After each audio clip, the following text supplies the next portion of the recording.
Estoy grabando esta clase en virtud de que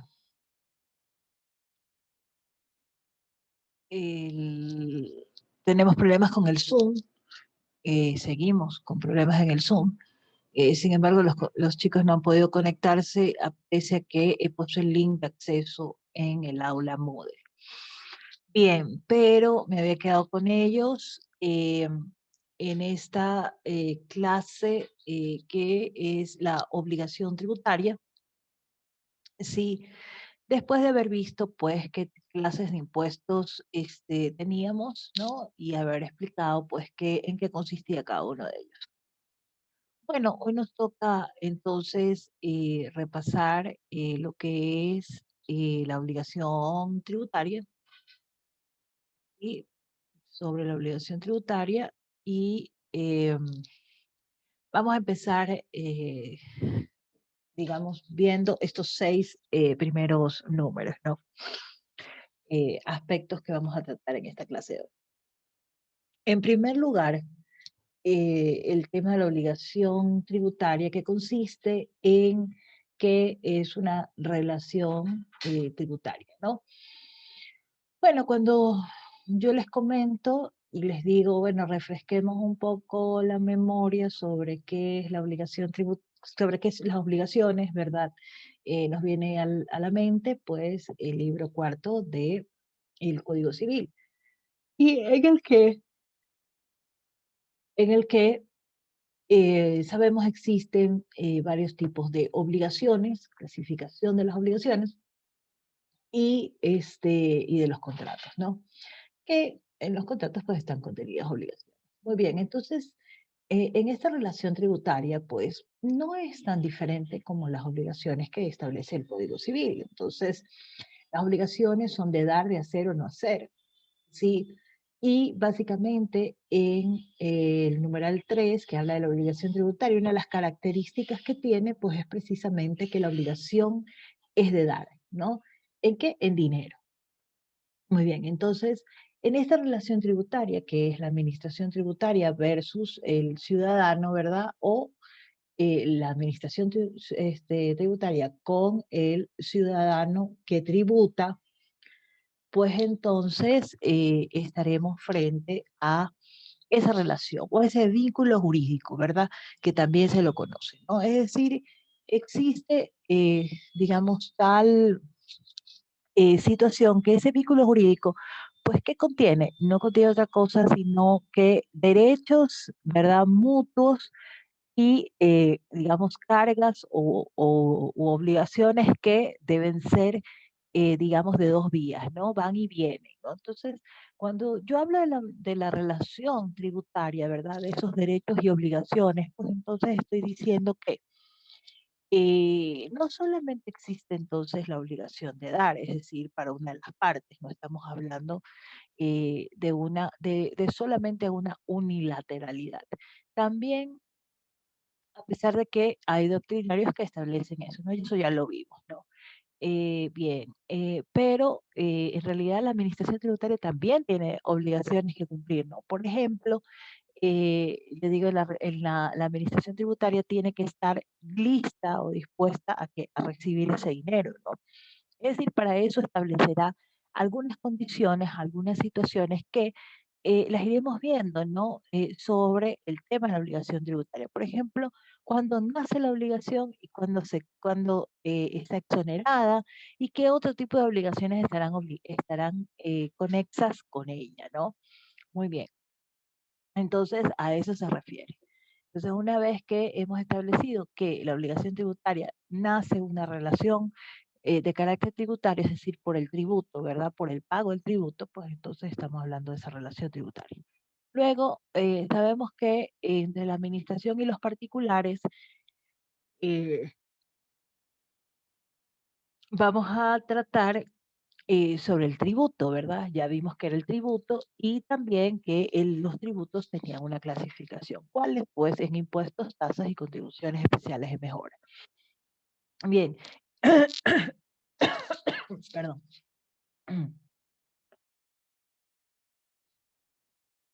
Y que eh, el tema se vuelve, digamos, un poco, en resumidas cuentas, ¿no? De estas administraciones y los particulares, pues, en que todo esto, esta recaudación de tributos a la larga se retribuye en los mismos ciudadanos, ¿en qué? En sus derechos, ¿no? Ya lo habíamos dicho, salud, educación, em, mejoras, sí, eh, en servicios de la administración tributaria, etcétera. Muy bien. Habíamos dicho que, ahora en el modernismo, ¿no? Del estudio, de los estudios o de la enseñanza, pues realmente son ustedes los que deben de construir pues los conceptos, ¿no? O las definiciones, tomando ciertos elementos, ¿no? Y es importante entonces establecer estos 5 elementos que, revisando algunos doctrinarios, pues coinciden o concuerdan en que son elementos esenciales de esta obligación tributaria, ¿no? Entonces, lo primero que vamos a revisar es que se convierte en una obligación, perdón, que tiene un origen a un crédito tributario. ¿Qué significa esto? Significa que hay alguien que le debe a la administración tributaria, ¿sí? Y eso se le vuelve un crédito tributario. Esto es un poquito un tema contable, ¿no? Entonces, ¿quién me debe? ¿No? Es un debe y es un haber, ¿no? En la contabilidad. Entonces, alguien tiene una cuenta por pagar y alguien tiene una cuenta que va a ser pues cancelada o el ingreso que va a percibir, ¿no? Sobre ella. Bien, como decía, pues antes, al hablar de la relación tributaria, les dije que era una obligación de dar, ¿no? Por regla general en dinero, ¿sí? Pero sabemos perfectamente, y este es el numeral quinto, ¿no? De estas características que tiene esta relación tributaria, es que también permite que se realice la acción de cobro. Y con la acción de cobro, pues bueno, estaremos entonces estableciendo, ¿verdad? O determinando que puedan darse el embargo de bienes, ¿sí? Bienes muebles, bienes inmuebles, ¿no? Que dineros que puedan ser aprendidos por parte del Estado a través de qué? Del procedimiento de ejecución coactiva, ¿ya? Que es lo que da derecho a crédito, ¿no? O sea, es decir, esa cuenta por pagarse. Entonces, en definitiva, pues lo que ocurre aquí es que a través de la aprehensión de esto, pues que tiene una expresión en valor, ¿no? Entonces, supongamos un bien mueble, qué sé yo, puede ser eh, joyas, por ejemplo, ¿no? Podrían ser, ¿no?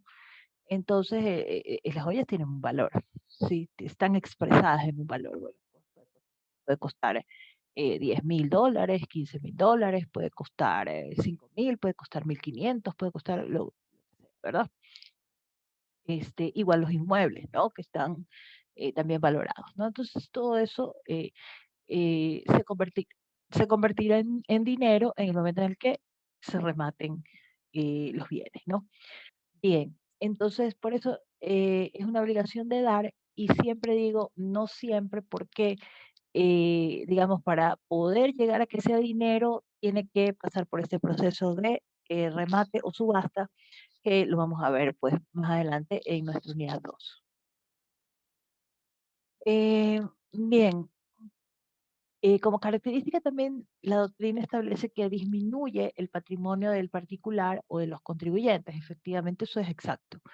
Sí contribuye pues a la disminución de ese patrimonio y como yo les explicaba en algún momento les decía, bueno, sucede que eh,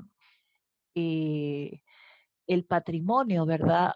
Mío, ¿no? Yo pago los impuestos y entonces, por ejemplo, puede ser que yo me gane $10.000, ¿verdad? Bueno, sobre esos $10.000, el Estado me va a pedir una parte. Puede ser que me toque el 5%, el 15%, el 20%, el 30%, ¿no? O hasta el 35%. Entonces me tocará una porción que entregar al Estado, ¿sí? O que dar al Estado para que, pues, digamos, comparta o ayude o aporte en las cargas del Estado sobre, digamos, sus presupuestos. Entonces, definitivamente, yo ya no recibiré 10.000, sí, pero recibiré menos, ¿no? Entonces, porque esa, digamos, será mi ingreso neto para mí, ¿ya? Entonces, sí disminuye, digamos, el patrimonio de lo que se refieren a los sujetos pasivos de la obligación tributaria. Bien. Eh, También tenemos que ver que es un vínculo jurídico, ¿no? Eso ya lo habíamos indicado, em, y que pues las dos partes que participan en esta obligación, ¿verdad? Es la administración tributaria, a quienes llamaremos la acreedora, y al sujeto pasivo de la obligación, que será pues siempre el deudor o el sujeto, digamos, obligado a pagar. Bien, la administración tributaria tiene una característica que es que siempre será un ente público, ¿sí? Que será pues el acreedor del tributo, ¿no? Y bueno, lo podemos identificar como gobiernos centrales, como gobiernos autónomos descentralizados, como, digamos, administraciones especiales, ¿no? Como siempre pongo el caso de la Universidad de Guayaquil sobre el impuesto que recaudaba para lo que era el pago para poder construir el hospital universitario, ¿no? Entonces, claro, la Universidad de Guayaquil es una universidad, es un centro de capacitación, es un centro de educación superior y entonces definitivamente, ¿qué tendría que ver? Pues bueno, mucho, ¿no? ¿Por qué? Porque tenía la facultad de medicinas o de ciencias médicas y claro, era en beneficio de ellos porque el fin que debía cumplir ese tributo, ¿no? Fíjense los fines de los tributos que ya se los expliqué, ¿no? Bueno, en ese sentido, eh, bueno, la Universidad de Guayaquil necesitaba un hospital para que pueda, digamos, practicar quienes realizaban la carrera de medicina, ¿no? Entonces decía, bueno, ¿quiénes más que los interesados para que sean, eh, y que es una universidad pública, ¿no? Entonces, le dotaron de todo lo que es la creación de tributo, la recaudación, inclusive le dieron jurisdicción coactiva, es decir, el quinto numeral, ¿no? Es decir, para poder tener la acción de cobro. Muy bien, perfecto. Una vez que tenemos pues a ese tipo de entidades especiales que pueden recaudar, ¿verdad? O pueden hacer el cobro de estos tributos, pues entonces de esa manera, digamos, funciona, ¿no? El tema de estos sujetos activos. Pueden ser temporales, ¿no? También, ¿no? Y eso también fue un poco una polémica porque definitivamente cuando se dieron cuenta que ya se había construido el hospital, ¿no? Universitario, pues entonces dijeron, bueno, ya se construyó, o sea, ya no tiene esa finalidad. Pero se olvidaron, ¿no? Porque trataron, y eso fue realmente un problema, en definir, por eso es importante saber tributario, vean, chicos, porque a la larga hay que ver más allá, ¿no? Yo siempre les digo, hay que ver más allá y hay que solucionar los problemas. Entonces, en algún momento alguien dijo, oiga, ¿por qué me siguen cobrando este impuesto si ya se construyó este hospital? Incorpórelo al sistema de salud, ¿sí? Y que el presupuesto general del Estado financie el resto, ¿sí? Como un hospital más y que pague los médicos y que haga todo lo que, digamos, implica tener un hospital especial, ¿no? Para eso. Pero fíjense ustedes, o sea, a la larga, lo que debía seguir siendo es que esa contribución quizás debió haberse transformado en un pago para seguir financiándolo, ¿no? Porque eso también había que haber analizado desde el origen, ¿no? de la creación de esta competencia, sí, de recaudación de este tributo, ¿no? Entonces haber dicho, bueno, el Estado estará en condiciones de mantenerlo, sí o no. Y ahí se generaron algunas situaciones conflictivas, ¿no? Que a la larga, porque es muy fácil, ¿no? Para los políticos, por eso siempre les digo, ¿no? O sea, esta materia no es política, pero sin embargo tenemos que siempre tratar un poco de saber, ¿no? O sea, los políticos necesitan saber qué no decir o, digamos, satanizar, ¿no? Ciertos tributos en donde dicen, bueno, pues si ya se cumplió la finalidad, ya no deberían de pagar, ¿ah? Y no analizan a fondo, ¿no? ¿Cuál es la realidad? Bueno, el Estado tiene para pagar realmente, bueno, si hay los dineros para que puedan incorporarse al sistema de salud y no había ningún problema, pues entonces se incorporaba. Pero fíjense ustedes, hoy estamos en crisis económica, ¿sí? Y estas cosas debieron ser previsibles, ¿sí? Debieron ser previsibles. Y entonces, bueno, también hay disposiciones, como ya les he comentado, dentro de lo que son materia financiera, ¿no? En donde la Constitución prohíbe preasignaciones, ¿no? Entonces, debería de ir todo al presupuesto general del Estado, pero bueno, a la larga todo es cuestión de redactar, digamos, las disposiciones legales como debe de ser, ¿no? Pero siempre previendo este tipo de cosas. Muy bien. Luego tenemos el tema de las empresas públicas. Bueno, ustedes conocerán que, y lo vieron en Societario, que dentro de las modalidades, las 5 modalidades que tienen las sociedades, ¿no? Bueno, hoy hemos incorporado otras más, otras figuras societarias, como son las SAS, ¿no? Pero las SAS y las empresas unipersonales, ¿no? También, ¿no? Digamos, ese ha sido un poco el cambio en societario y aparte de eso, este el tema de que ya se viene también una reforma integral a la ley de compañías, ¿no? Por otros aspectos. Sin embargo, podemos decir que dentro de esas 5 tradicionales empresas existía el cual pues podía invertir el Estado o podía tener, digamos, un capital accionario o una inversión societaria dentro de las empresas de economía mixta, ¿no? Entonces, pero estaba en el campo societario, es decir, en la ley de compañías, algo privado, ¿no? Y causó bastantes inconvenientes porque precisamente, fíjense ustedes, por eso es importante saber cuáles son los elementos que concurren a las definiciones, ¿no? Que la doctrina establece como la quinta, ¿no? Que es la de derecho a crédito y que se da o nace la acción de cobro de ese tributo. Y esa era la dificultad, la acción de cobro. La acción de cobro es pública, ¿sí? De naturaleza pública. Y entonces solamente se podía hacer parcialmente y no se le daba la competencia de la jurisdicción coactiva, ¿sí? O del procedimiento de ejecución coactiva. Entonces, había muchos servicios que se tenían que transformar para ser más eficientes y bueno, claro, hay un antecedente ahí. Eh, en la Constitución del año 98 que estaba sustentada en la teoría de la modernización del Estado, ¿no? Entonces eso también hay que conocerlo y hay que saber. Un modelo de modernización del Estado que en definitiva eh, fracasó. No, fíjense ustedes que solamente existen, por ejemplo, en Perú, existe una sola digamos, jurisdicción, ¿no? O territorio en Perú, fronterizo inclusive, ¿no?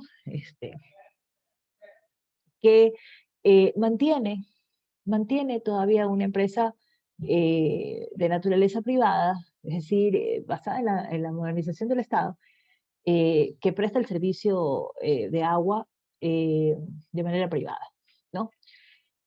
Y no tiene ningún problema. Un poco eso nos llama a la reflexión a lo que es la cultura tributaria, ¿no? Bien, sin embargo, digamos, ese caso, por ejemplo, sui generis, yo lo conocí porque fui justamente a unas reuniones, ¿no? Fronterizas eh, sobre temas de recursos hídricos y bueno, los delegados peruanos me comentaron, ¿no? Entonces yo le dije, oiga, pero ustedes, ¿cómo hacen, no? Entonces me dicen, no, nosotros aquí sí mantenemos el tema de la privatización, pero aparte de eso, dice, sí funciona, pero el tema es que en el resto del país no funcionó, ¿ya? Entonces, fíjense ustedes, ¿no? Y Perú es un país grande, ¿no? De territorio grande. Bueno, nace el tema de las empresas públicas, ¿sí? Allá por el año 2000, por el año 2013,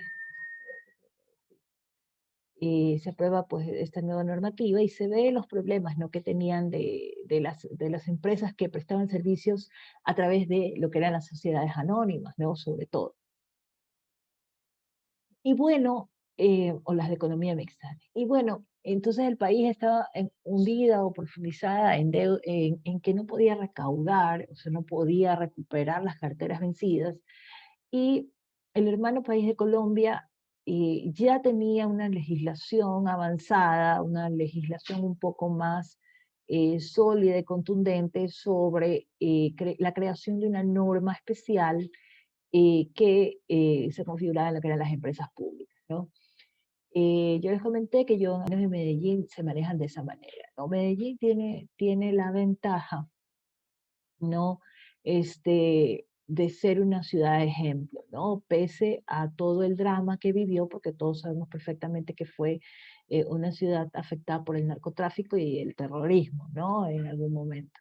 Este, ahí es donde había nacido Pablo Escobar y obviamente tenía, digamos, propiedades y era pues todo un caos, ¿no? Porque había muertes a diario y todo lo demás por este tema de lavado de dinero y terrorismo y narcotráfico. Pero sin embargo se convirtió en una ciudad ejemplo.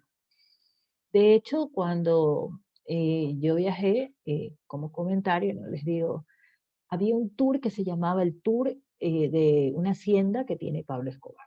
Entonces, pero cuando yo le pregunté a mi agente de viaje, ¿no? Yo le dije, oiga, esto es muy famoso allá, esto es algo importante que tengo que conocer, es un lugar, digamos, una historia que debo de saber. Y estaba muy de moda también esta producción, ¿no?, que tenía, me parece que Netflix era el que había hecho la serie, ¿no?, de Pablo Escobar y demás.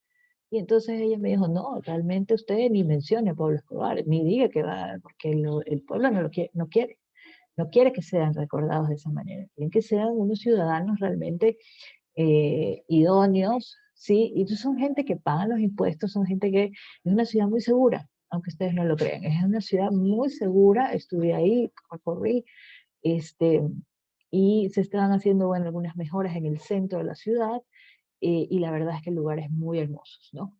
Pero sobre todo eso, ejemplo, ¿no? Y fíjense ustedes que una de las cosas que yo sí pedí fue subirme en el metro, ¿no?, de Medellín, porque lo había visto en una conferencia, ¿sí?, digamos, de ejemplo de desarrollo de ciudades, y entonces siempre dije, yo tengo que ir a Medellín a conocer el metro de su ciudad, porque efectivamente usted se sube, no hay un grafitis, no hay un asiento dañado, no está sucio nunca, está impecable. La gente es muy educada para subir, para bajar, no se aglomeran, no hay atropellos, esperan en los lugares que debe ser en las paradas, a las horas que les corresponde, ¿no? Entonces es un ejemplo muy importante de cultura, ¿no? De cultura y lo que les digo, ¿no?, y de cultura tributaria, porque a la larga es un servicio público, ¿no? Y ese servicio público tiene una recaudación que es lo que permite precisamente darle el mantenimiento y tener, digamos, esa finalidad de cobro de la tarifa de de esto. Igual fui el que ahora vamos a inaugurar nosotros también, ¿no?, que es la aerovía, ¿no? Entonces ellos también tienen su teleférico, ¿no? Teleférico, que fíjense ustedes, está justamente para los barrios marginales. Hay eh, unas montañas muy elevadas, y obviamente está muy sobrepoblado, y para eso sirve el teleférico. Yo llegué a 2 estaciones nada más y era bastante alto, ¿no? Ya cuando me dijeron: "Y todavía sube, hay 2 estaciones más", dije: "Hasta aquí nomás llegué yo", porque la verdad es que el vértigo no podía con él, ¿no? Este, y claro, iba aterrorizada, y porque sientes los vientos, ¿no? Bueno, Medellín es una ciudad que no es muy fría, pero sí, claro, se siente en la cabina que se mueve, ¿no? Con el viento. Entonces, son ejemplos, digamos, muy bonitos, y además que, como les digo, estaban administrados por esta gran empresa pública de servicios públicos, ¿no? Y muy bien conservadas. Entonces, en nuestra legislación nace la Ley Orgánica de Empresas Públicas y le permite, sí, y le da esta connotación de poder hacer las recaudaciones, ¿no?, de estos servicios, y finalmente, digamos, em, poder ya incorporar como entes recaudadores de esas tasas, ¿no?, o de esos servicios que entregan, digamos, las distintas empresas públicas, para poder, digamos, generar el mantenimiento y la construcción y las mejoras que sean necesarias, ¿no? Como un proyecto autofinanciable, ¿no? Que es lo que se conoce en materia presupuestaria, ¿no? Muy bien, entonces eso en cuanto a lo que es el sujeto pasivo de la obligación tributaria. Para los sujetos activos de la obligación, perdón, para el sujeto activo es el que acabo de nombrar, la administración tributaria, y dije a la inversa. Y ahora vamos a hablar sobre el sujeto pasivo. Bueno, el sujeto pasivo es mucho más fácil porque serán todos los contribuyentes. ¿Quiénes son todos los ciudadanos? Principio de generalidad, ¿no? Bueno, ¿y quiénes no estarán ahí? Pues aquellos que estén exentos, estén excluidos de la norma o no reúnan las condiciones, digamos, de estos impuestos, tasas o contribuciones especiales de mejora. Bien, ¿y quiénes son? ¿Cómo los identificamos? ¿Qué tipo de personas pueden ser? Bueno, conocemos también a través de nuestro Código Civil que las personas, ¿verdad? En el libro de las personas se establece quién es considerada una persona natural, ¿no? Y también tenemos en el cuarto libro quiénes son personas capaces, capaces de obligarse, ¿sí? Y eso también es importante saberlo dentro de lo que es nuestra obligación tributaria. Muy bien. Entonces, en ese sentido, pues entonces hablamos de personas naturales y personas jurídicas, ¿verdad? Bueno, pero las personas jurídicas pueden ser también de diversa naturaleza, ¿no? Entonces, pueden ser las establecidas por la ley de compañías, ¿no? Y sus distintas modalidades, ¿no? Pero también existen otras modalidades, ¿sí? Como son las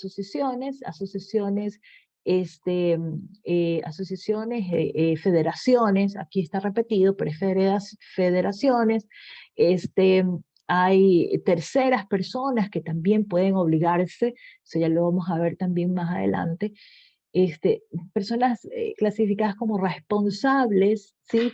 Es decir, no solamente hay personas que deben de pagar el tributo, sino que también hay responsables, ¿no?, de esa obligación tributaria. Los agentes de retención, los agentes de percepción, sí, siempre digo, bueno, póngase en el caso de las tarjetas de crédito, ¿no?, que ellos son agentes de retención, es decir, que ellos hacen que si yo voy a comprar a un establecimiento, paso mi tarjeta, ellos reciben el pago de los impuestos que hago yo y lo entregan a la administración tributaria. Igual a la gente de percepción, ¿no? Muy bien. Y finalmente, como para ya, digamos, concluir la clase, porque estamos con el tiempo y bueno, hemos estado un poco, digamos, desfasados. Es una pena que no podamos, digamos, habernos podido conectar y que ustedes hayan podido conectar o engancharse en esta clase.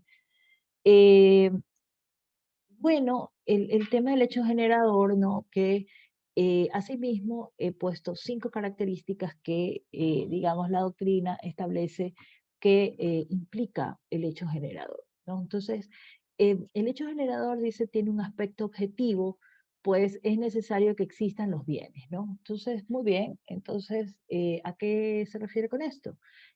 Simple. Yo les había explicado y les había dicho, bueno, nosotros podemos hablar de impuestos, de tasas o contribuciones especiales de mejora, por ejemplo, en el caso de regeneración urbana, contribuciones especiales. En el caso de agua potable, luz, ¿no? En el caso de impuestos, puede ser el impuesto predial, puede ser el impuesto a la renta, el IVA, el ICE, ¿no? Pueden ser ellos, ¿no? Bueno, y cada uno de ellos tiene sus hechos generadores, ¿no? Entonces, por ejemplo, el impuesto a la renta, a todo aquello que sea o constituya un ingreso, ¿sí? Que sume un patrimonio y que al final de la cuenta ese patrimonio va a ser un porcentaje para el Estado, ¿ya? En el IVA, pues quienes vendan, adquieran, compren o vendan bienes, servicios, ¿no? Que están grabados con esta, con este tipo de impuesto, ¿no? Eh, como segunda característica, pues tenemos que describe acontecimientos jurídicos, ¿no? Económicos que sirvan de base para el tributo. Lo que les decía, compra y venta de bienes y servicios, todo lo que implique ingresos permanentes o que sean ingresos nacionales o extranjeros, ¿no? Que podamos tener, esos son, digamos, esos acontecimientos jurídicos, transacciones contractuales, contratos de compra-venta, herencia, ¿no? Entre otro tipo de transacciones o actos que implican actividades económicas. La obligación tributaria existe cuando existe el presupuesto de hecho, es decir, cuando nace este presupuesto de hecho. Entonces, por ejemplo, yo soy un profesional, doy capacitación, me contrata la Universidad de Guayaquil, dicto mi clase, ¿verdad? Y me pagan, ¿no? Entonces, se ha configurado el hecho o la actividad, ¿no? O ese presupuesto de hecho. Entonces, quien genere renta, pues genera renta, entonces estará o estaré obligada la universidad a retenerme el pago de esos impuestos y yo obviamente al pago de aquellos, ¿no? A través de esta universidad. ¿Pero existe el hecho? Sí. ¿Nace el hecho? Sí. Bien. Y obviamente que ese hecho pueda ser atribuido a una persona, ¿no? Es decir, ya sabemos, es María Fernanda Vela, capacitadora, profesional en Derecho, que da el curso de actuación pública. ¿Ok? Pues ahí está configurado y está dirigido a una persona, ¿sí? Que es la que se obliga.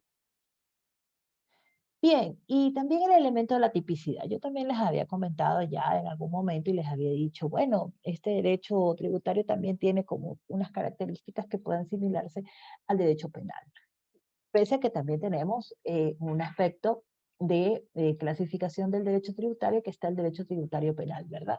Muy bien, pero el elemento en común es la tipicidad. Ustedes saben que dentro de las características de cualquier tipo de delito, pues tiene que haber la tipicidad. Es decir, tiene que haber descrito el hecho, ¿sí? Entonces, esos hechos generadores van a estar descritos, así sea de manera amplia, general, que abarque, digamos, o se englobe, digamos, más de una actividad, ¿no? Por ejemplo, actividades profesionales. Muy bien, ¿quiénes son profesionales? Los médicos, los abogados, los ingenieros, los arquitectos, sí, los de diseño gráfico, los de marketing, ¿no? Pues, todas estas personas, ¿no? Los trabajadores, ¿ven? Los trabajadores también tienen que ser parte del impuesto de renta. Hay a quienes trabajen en relación de dependencia, muy bien. Usted que está en relación de dependencia, usted es profesional, factura, ¿qué hace? ¿No? Entonces, a eso se refiere. Muy bien, pero la tipicidad obviamente es un elemento, una característica de ese hecho generador que está también inmerso en el principio de reserva de ley, es decir, la ley lo tiene que decir. Y yo siempre mando a averiguar, ¿verdad?, cómo trabajo y digo, bueno, haga una investigación en donde usted encuentre una ley, sí, en donde usted no encuentre hechos generadores. Y van a ver que, sobre todo en las ordenanzas municipales, sí caen en este error. ¿Sí? Eh, no dicen sobre cuál es el hecho generador o el hecho generador es confuso, ¿sí? De tal forma que ahí es donde vienen los problemas de recaudación tributaria, ¿no? Ustedes recordarán que yo les dije y les comenté que en la ley orgánica de apoyo humanitario que se había pasado pues en primera oportunidad a inicios de la pandemia, no solamente el hecho de que no decían para qué iba a ser usado, ¿no? Sino que querían hacer que recaiga, ¿sí? Sobre un grupo que decía, bueno, yo estoy o no estoy, soy o no soy, porque habían algunas dudas, ¿no? Sobre los hechos, sí, que iban a determinar, digamos, esa tributación, ¿no? También. Entonces, definitivamente por eso no fue aprobada esta norma, sí, y, digamos, violentaba principios tributarios, ¿no? Como es el de reserva de ley y la tipicidad. Bien, y finalmente se realiza en un determinado tiempo y espacio, ¿no? Claro, definitivamente, como decíamos, los tributos son y tienen una finalidad y por lo tanto también podrían llegar a tener un tiempo y espacio. Eso como primer punto, pero también a esto se refiere, ¿verdad? En el que, por ejemplo, hay impuestos anuales, ¿no? El impuesto a la renta es un impuesto anual.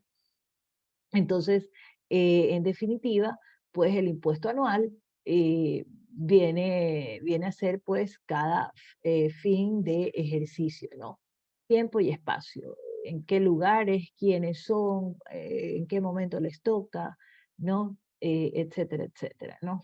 Y puede haber, digamos, un espacio como, por ejemplo, para ciertas personas es en tal momento, para otros no, ¿sí? Entonces, por eso es tiempo y espacio.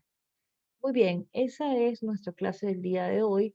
Espero que el día de, ya con ustedes me veo, creo que no es mañana martes, sino me toca el día miércoles con ustedes, sí, tengo el día miércoles y con el día miércoles ustedes pues vamos a seguir viendo, digamos, nuestra clase sobre la obligación tributaria. Como siempre les digo, bueno, una pena que no hayan podido estar aquí. Pórtense bien, cuídense mucho, vayan a clases y esperemos que eh, el día de mañana podamos cumplir, digamos, el horario correctamente, ¿no? Bien, y esta clase será subida pues en la plataforma Moodle a fin de que ustedes puedan acceder a la clase, ¿no? Feliz lunes.